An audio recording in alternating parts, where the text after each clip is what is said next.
Let's bring in Representative Cathy McMorris Rodgers. She is the chair of the House Republican Conference, and she joins me now from Capitol Hill. Good to see you, Congresswoman. It's good to be with you. So let's begin with those races yesterday in Virginia and New Jersey. What do you make of the results, and what do Republican losses in those states say to you about the political mood across the country right now?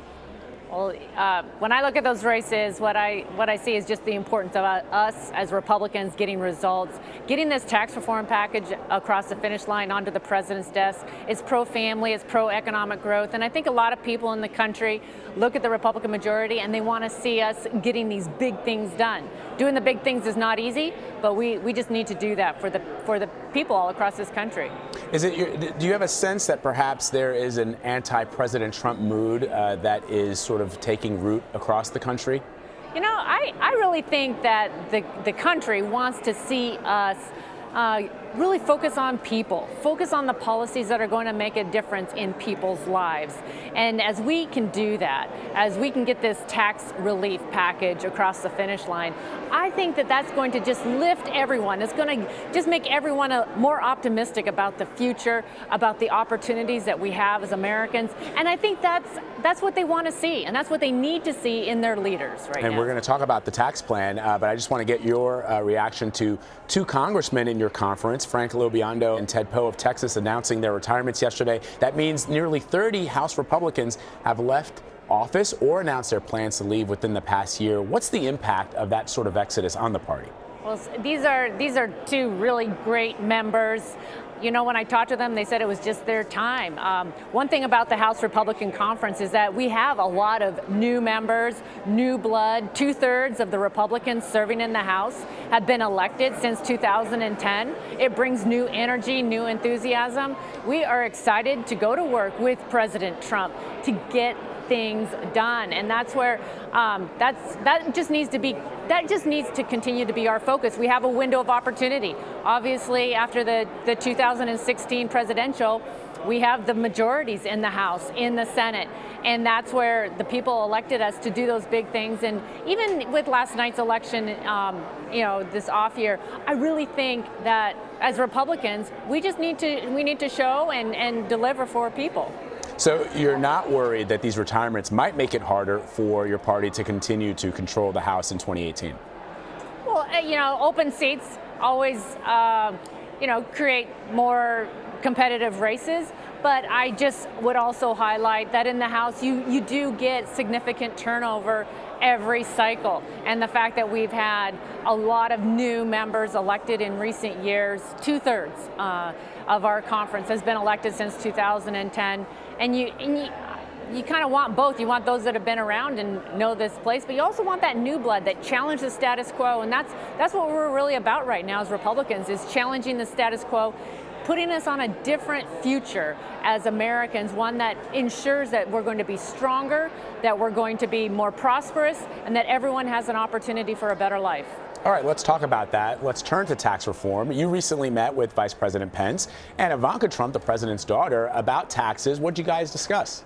Well, this is a top priority for Republicans, for the president, for the vice president, Ivanka.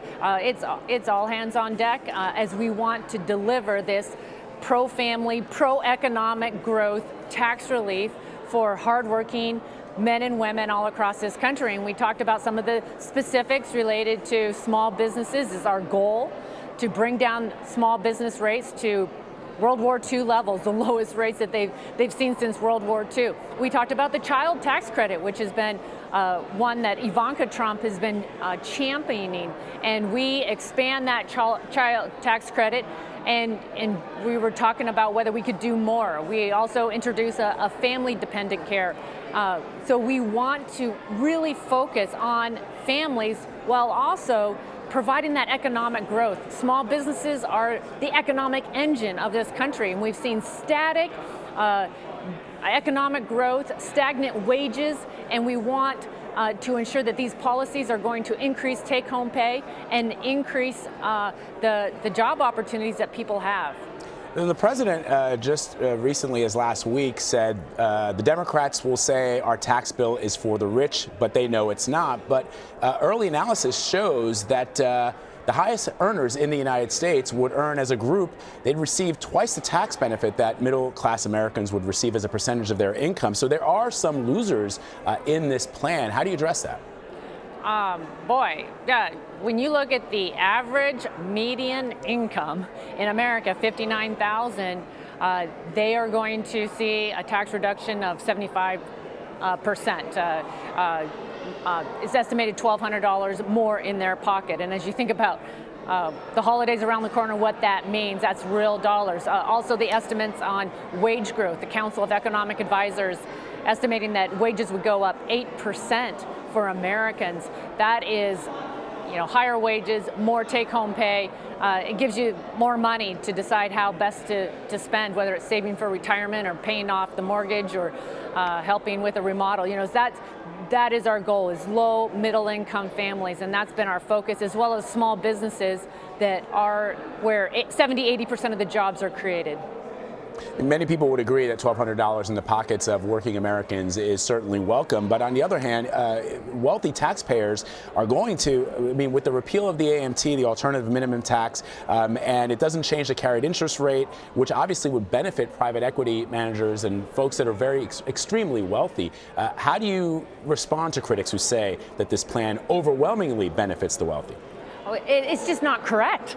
They need to look at this plan. You look at any analysis of this plan. It's a plan that focuses on low, middle-income families. And in fact, even though I didn't support it, the plan that was proposed in the House kept the highest rate at 39.6. It didn't change. Those highest income earners are still at 39.6. Our focus is on small businesses, wanting to make sure that their rates come down, that we bring jobs back from overseas, so bringing down the corporate tax rate, which is now the highest in the world for the developed countries. We see jobs going overseas, foreign companies that are buying American companies. Those are jobs that are leaving our country. So we are focused on both making sure that we're benefiting American families, pro-family, pro-economic growth. That's what America needs. That's how we're going to ensure that people are optimistic and they have confidence that they're going to have an opportunity for a better life. Congresswoman, before I let you go, I want to ask you about gun control. The Senate has proposed a new bill to prevent convicted military service members from purchasing weapons. They are also expected to discuss action with regards to bump stocks, which reports are that the shooter in Las Vegas used bump stocks to allow his weapons to fire at a more rapid rate. Would you yourself like to see some movement on both of those issues in the House? Well, my heart is just broken as I reflect on what happened on Sunday at Sutherland Springs in Texas at church. It's just devastating, and we're all asking a lot of questions about how this shooter was able to access the gun, and we're asking those questions right now of the Air Force, because he was a convicted domestic assault person and should not have gotten these guns. So we need to make sure that we're enforcing the laws that are currently on the books. I've also joined in asking the ATF to take a look at the bump stocks. This was relatively new technology, and I want to understand why it was even allowed in the first place, why ATF allowed it. So those are questions that we're asking, and I think we need to get those answers. And the Republican Party has talked a lot about the idea or the fact that there are many of these individuals who may have mental health issues, and whereas Democrats have suggested tightening gun restrictions, Republicans have suggested that there needs to be more investment made in helping people with mental health issues. Where are you standing on that, and how prepared is the party to at least fund more money to help people with mental health issues? I'm proud of the fact that the Republicans led on comprehensive mental health legislation last Congress. It's just now being implemented, but clearly we need to be doing more for those that are in need and need access to important mental health services. I hear this a lot as I travel around Eastern Washington, and I'm proud of the fact that we move forward on that legislation and it's being implemented right now. Congresswoman Cathy McMorris Rodgers, as always, we thank you for your time. Good to be with you.